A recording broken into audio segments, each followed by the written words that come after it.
Welcome back to the channel. For those of you who have subscribed or even so much as just went through my channel here and looked at the different genres that I have anything from rail fanning videos to kit bash or kit building videos. I also have some operations or running videos that I've put together and put out on this channel. And it occurred to me the other day that I would like to just start a new type of genre here on this channel, and I'm going to call it chin-wagging. That's what the Brits call it when you're just basically chewing the fat. Chin-wagging, I like that. So on this particular chin-wagging video, we're going to talk about the topic that I have laid out here before you, this kit. But first, I'm going to give you a little bit of background.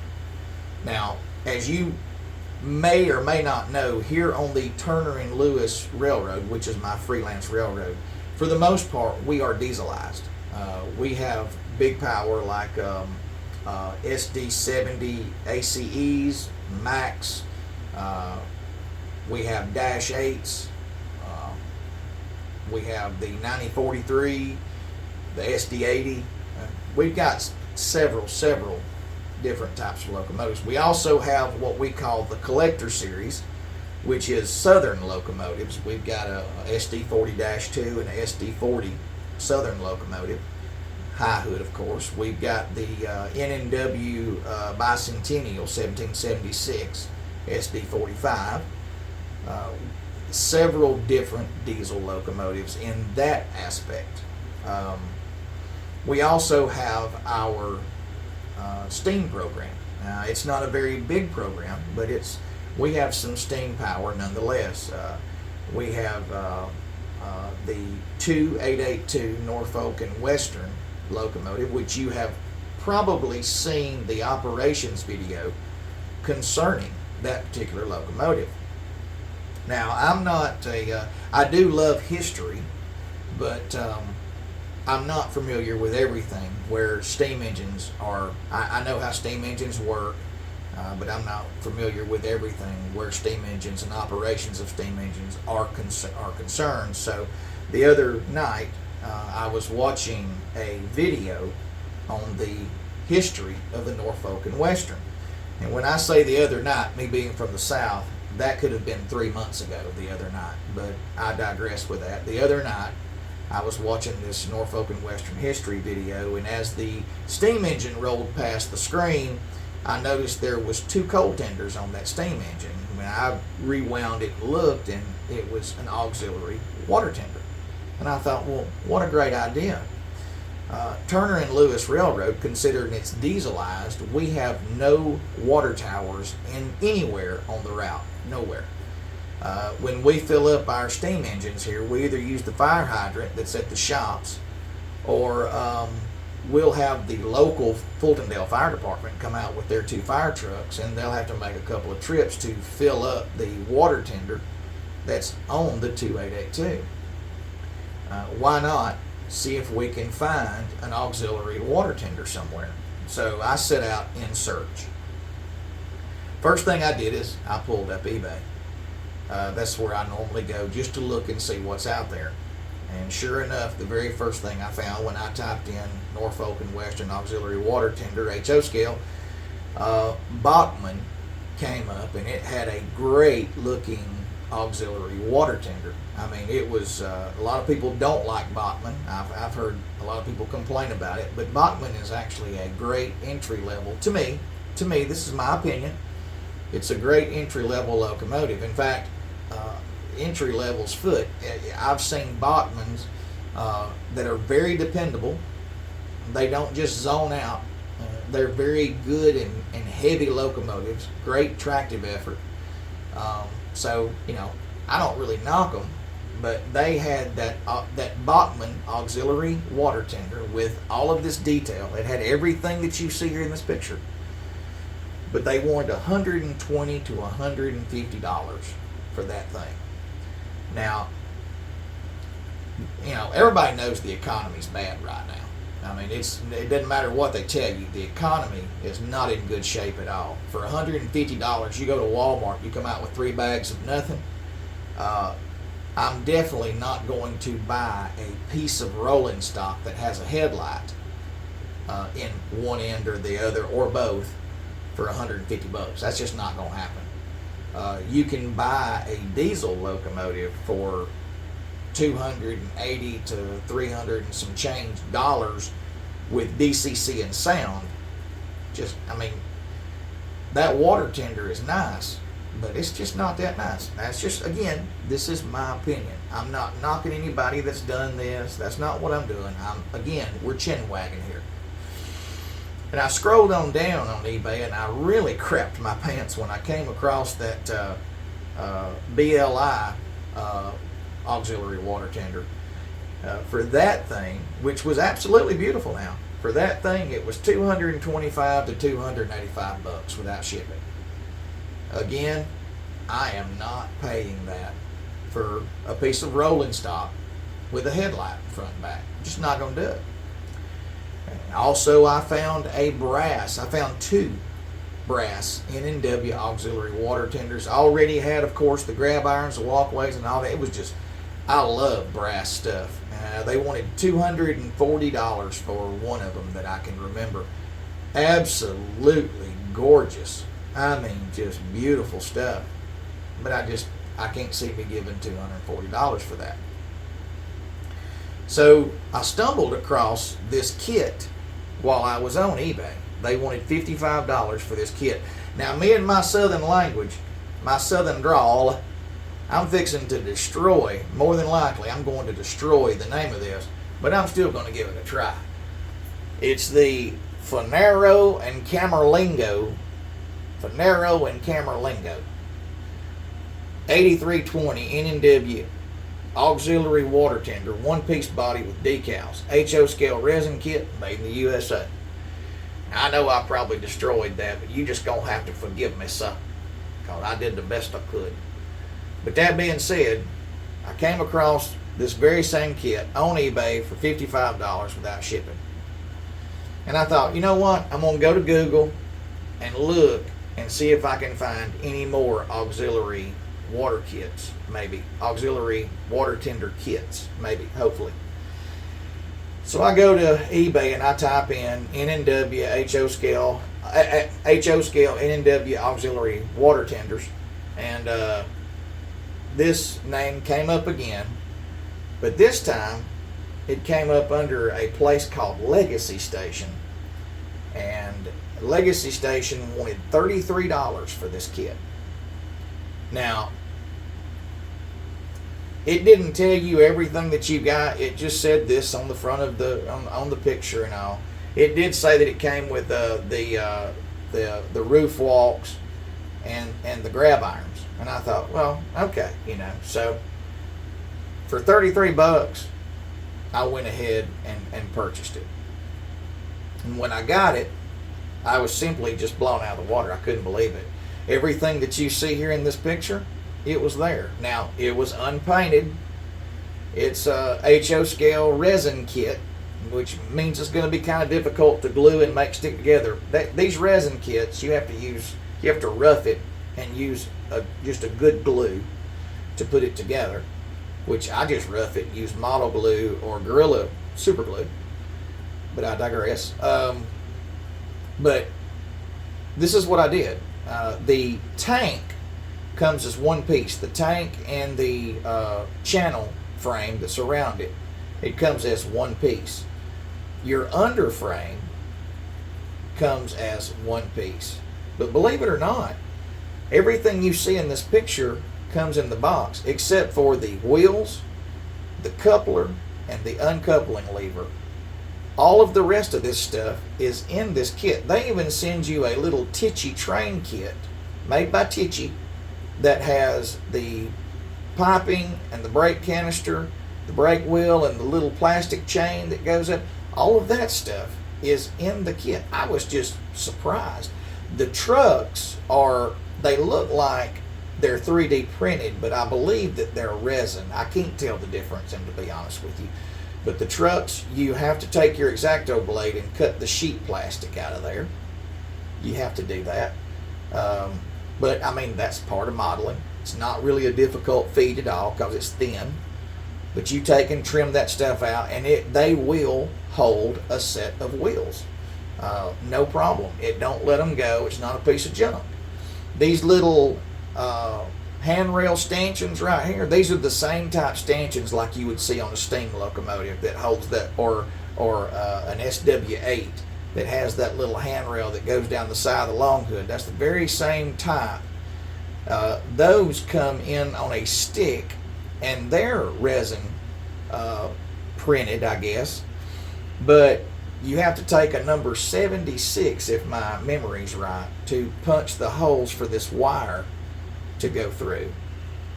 Well, I didn't want to fool with that, so I ordered, I think I paid $10 for some of these for 20 of these little stanchions to go on here, and the wire came with the kit. Like I said, your lids are separate, your walk boards are separate. You have to put all this stuff on. The way I painted this thing was I had a can of auto primer and a can of matte black. If you're using, just for those that don't know, if you're using a can of paint of any kind to paint something, you want to spray very light, or else you may cover up your rivets and the little small details. You don't want to do that. So you just dust it until you get your primer on there and until you get your paint on there the way you want it.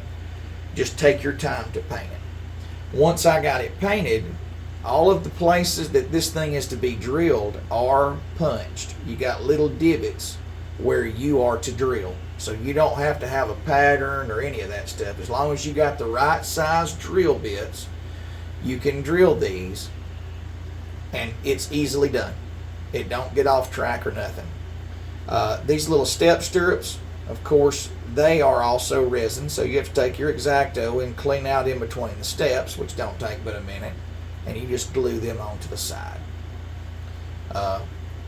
Now, again, I had three coal tenders that had these types of trucks under them, and so I used the trucks that I had instead of using the resin trucks. I used the trucks that I had. I also had some uncoupling levers on those very same coal tenders. I put one of those on the one that I had. And like I said before, I special ordered those little stanchion posts that go here. And now I'm going to show you the finished product. By the way, the decals, they were in the box too. But this is the finished product.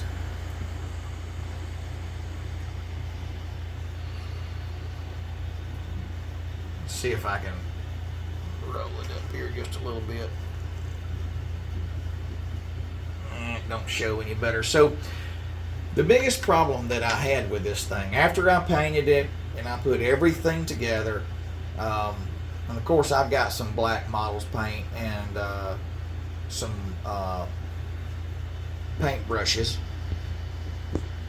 and I had to scratch off this up here to glue it down where I had pre-painted it before. But I painted it, and then after it dried good, I held it with a napkin in my hand, and I drilled all of these places, and I drilled all the holes for all the grab irons, and then after that I glued everything to it.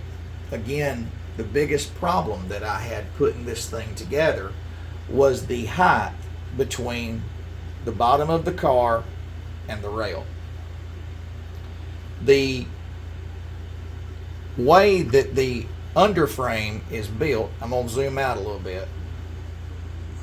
The way that the underframe is built, this is one square right here, and you have to trim that square so this underframe will go up inside this tank, and then you can set it, but you can see the distance right there between the bottom and where the underframe starts. And that's what I had to do. When I first put this on there, I glued the underframe to the very bottom of these channels right here, which made it look like it had a lift kit. I mean, it looked awful. It set up so high. I adjusted the coupler height using some pieces of styrene. Pull back down here. Some pieces of styrene. But I finally got the coupler height to where I want it. And just basically got it set up.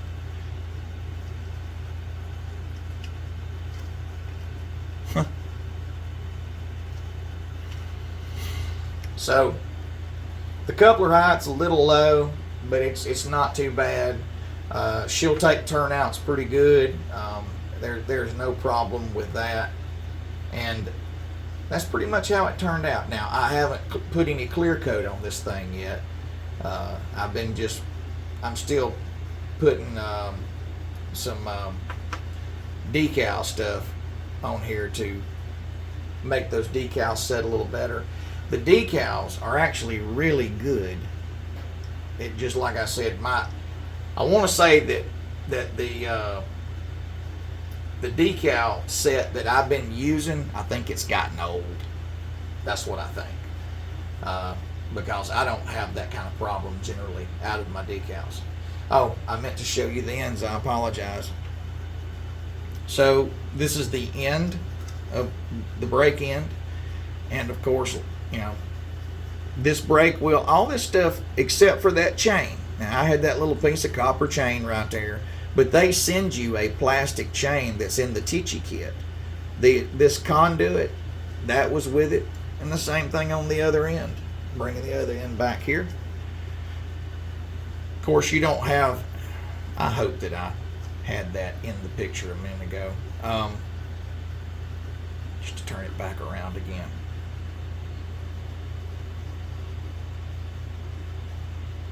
I was busy looking at the object instead of looking through the camera. I apologize if I drop down lower.